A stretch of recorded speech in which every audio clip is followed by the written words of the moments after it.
And this is my car. It's an XY Ford, and it might look like much to you, but it's my pride and joy.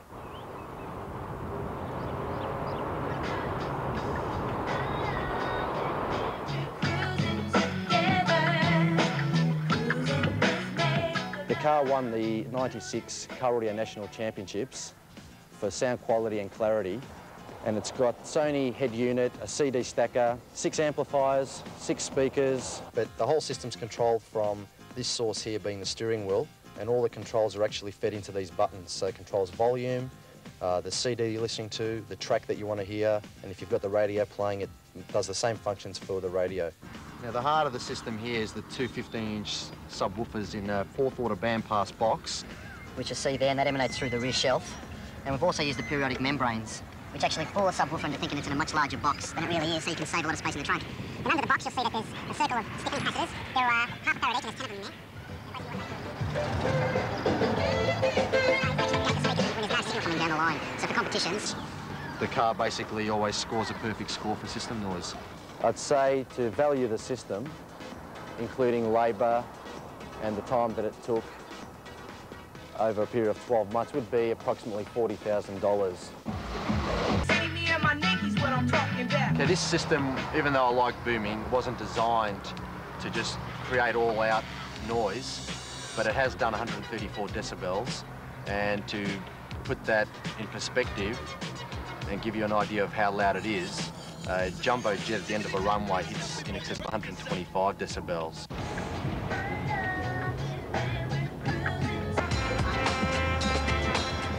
People sometimes ask me if I'm nervous about leaving the car parked unattended at nights, but I tell them that doesn't concern me because I carry a little friend with me.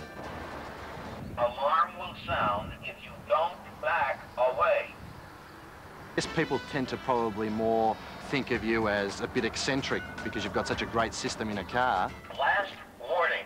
I guess we all love music and we all listen to it to prepare ourselves emotionally or sentimentally for certain occasions, so you know, that's basically the bottom line. It's great.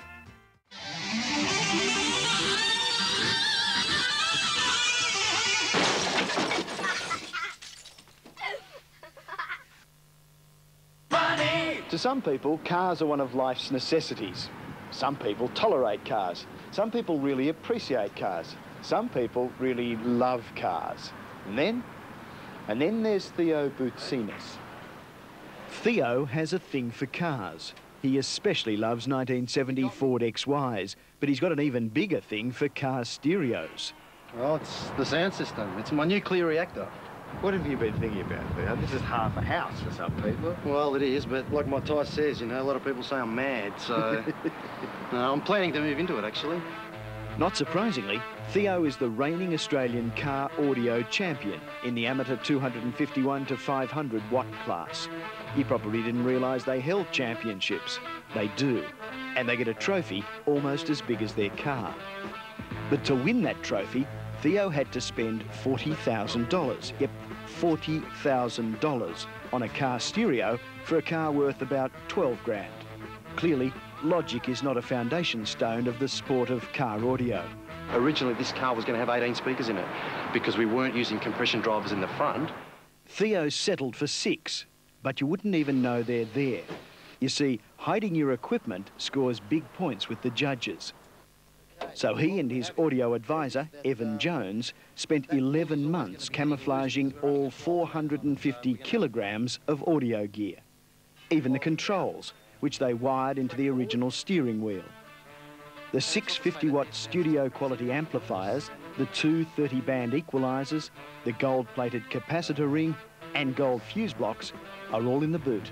And Theo can easily show them off thanks to a specially designed neon lighting system. But the question surely on everyone's lips is it loud? Listen to the music now, turn on. Well, the system has developed an ear-piercing 134 decibels. A jumbo jet engine peaks at around 125 decibels. But Theo is seeking perfection. And now we're actually taking the car off the road to improve the sound quality, improve the staging and the imaging. And so on it goes. By this time next year, Theo could possibly have doubled his outlay. I mean, who knows what Theo has in store for us next? Check this out, Patrick.